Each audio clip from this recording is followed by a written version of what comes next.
मुल्क में सरमाई सयाहत और रिजोर्ट्स का जायजा ले रहे हैं। वज़ीर आज़म इमरान खान का कहना है कि पहली मरतबा मौसम सरमा में देवसाई मैदान को स्कीइंग के जरिए अबूर किया जाएगा।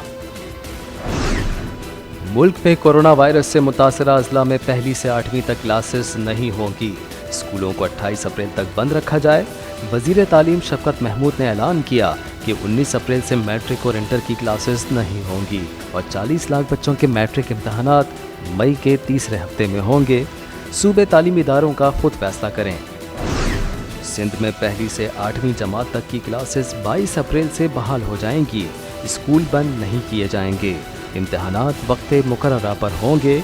किसी तालिब इल्म को प्रमोट नहीं किया जाएगा। वज़ीर तालीम सिंध सईद गनी। मुल्क में कोरोना वायरस के मरीजों की अमवात में इजाफा।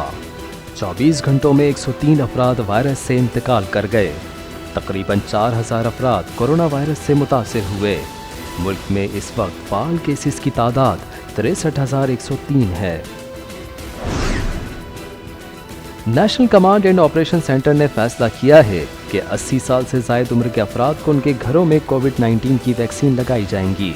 ब्लूमबर्ग की तहकीक के मुताबिक पाकिस्तान में जिस रफ्तार से वैक्सीन लगाई जा रही है उसे अपनी 75% आबादी के लिए 10 साल का अरसा दरकार होगा।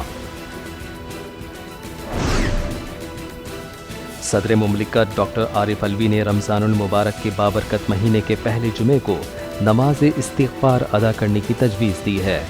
डॉक्टर आरिफ अलवी ने अपील की है कि नमाज इस्तिग़फ़ार से अपने गुनाहों की मुआफ़ी और दुनिया में कोरोना वबा के ख़ात्मे के लिए अल्लाह के हुज़ूर दुआ करें।